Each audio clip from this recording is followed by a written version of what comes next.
মাগরিবের নামাজের পরে হাসবুনাল্লাহু নি'মাল ওয়াকিল এই দোয়াটা যদি 33 বার করে পাঠ করতে পারে, আল্লাহ পাক নগদে তাকে 4টা পুরস্কার দান করে দেয়। যেরকম সুবহানাল্লাহ।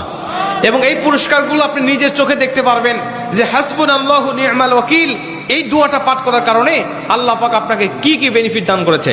1 নম্বরে আল্লাহ পাক আপনার দুশ্চিন্তা, আপনার টেনশন আল্লাহ পাক দূর করে দিবে। আপনি যত বড় দুশ্চিন্তায় থাকেন না কেন, আপনার টেনশন আপনাকে একদম শেষ করে দিচ্ছে। আপনি যদি হাসবুনাল্লাহু নি'মাল ওয়াকিল মানে আল্লাহ আমার জন্য যথেষ্ট, আল্লাহ আমার জন্য অভিভাবক হিসেবে যথেষ্ট, আপনি যদি দোয়া করতে পারেন, আল্লাহ পাক বলেন যে আমি আল্লাহ পাক তার টেনশন, তার দুশ্চিন্তা একেবারে দূর করে দেই। এটা হলো প্রথম নম্বর বেনিফিট। দ্বিতীয় নম্বর বেনিফিট হলো যে এই দোয়াটা যদি কোনো ব্যক্তি নিয়মিত পাঠ করতে পারে, রাসূল সাল্লাল্লাহু আলাইহি ওয়াসাল্লাম বলেন যে আল্লাহ রাব্বুল আলামিন তার বিপদ আপদ বালা মুসিবত আল্লাহ পাক দূর করে দেয়। এটা আল্লাহ পাক নিজেই তার জন্য সাহায্যকারী হয়ে যায়। বিপদ আপদ বালা মুসিবত তার সামনে আর কিচ্ছু রাখে না। আপনি যত হাসবুনাল্লাহু নি'মাল ওয়াকিল পাঠ করবেন, তত আল্লাহ পাক আপনার সামনে থেকে বিপদ বালা মুসিবত দূর করে দিবে। এটা হলো 2 নম্বর।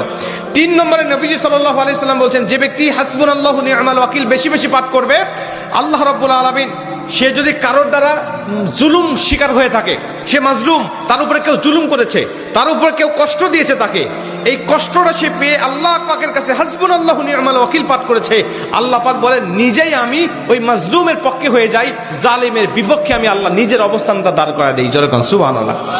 ভাই, আল্লাহ যদি আপনার পক্ষে দাঁড়ায় যায়, আপনার কিছু লাগে? আল্লাহ যদি আপনার জন্য সাহায্যকারী হয়ে যায়, আর কিছু লাগে? আপনাকে কোন জালিম আপনার উপর জুলুম করছে, আপনি হয়তো বা সেই জালিমের কাছে আপনি কিচ্ছু না, একেবারে তুচ্ছ, কিন্তু আল্লাহ তো তার থেকে অনেক বেশি শক্তিশালী। আল্লাহ পাক বলে যে আমি তখন ওই মাজলুমের পক্ষে দাঁড়া যাই, ওই জালিমের বিপক্ষে দাঁড়া যাই, আমি আল্লাহ আমার নিজের মতো করে আমি তখন বিচারটা শুরু করে দেই। যেরকম সুবহানাল্লাহ। এজন্য যদি কেউ আপনার উপর জুলুম করে, আপনি হতাশা হবেন না, আপনি কষ্ট পাবেন না, আপনি আসমানের দিকে মুখটা উঁচা করে বলবেন হাসবুনাল্লাহু নি'মাল ওয়াকিল নি'মাল মাওলা ওয়া নি'মান নাসির। আপনি এই দোয়াটুকু শুধু পাঠ করবেন, দেখবেন যে আল্লাহ পাক আপনার সব হতাশা, সব দুশ্চিন্তা, সব টেনশন আল্লাহ পাক মুহূর্তের মধ্যেই আল্লাহ পাক আপনার দূর করে দিয়েছে। যেরকম সুবহানাল্লাহ।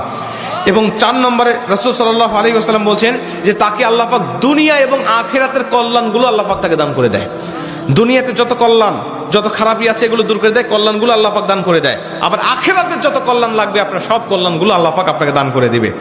আল্লাহ পাক আমাদের সবাইকে এই 4টি ফজিলতগুলো পাওয়ার আশায় হলেও আল্লাহ পাক আমাদের সবাইকে এই হাসবুনাল্লাহু নি'মাল ওয়াকিল এটা মাগরিবের পরে 33 বার, অনেক মুহাদ্দিস বলছেন ফজরের পরে 33 বার, যদি কোনো ব্যক্তি 11 বার পড়তে চায় সমস্যা নেই, কিন্তু 33 বার পড়তে পারলে সবচেয়ে ভালো ফলাফল পাওয়া যায়।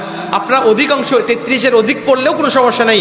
এক কথায় যে ব্যক্তি হাসবুনাল্লাহু নি'মাল ওয়াকিল বেশি বেশি পাঠ করবে, আল্লাহ পাক তাকেই এই ফজিলতগুলো দান করবে। যেরকম সুবহানাল্লাহ।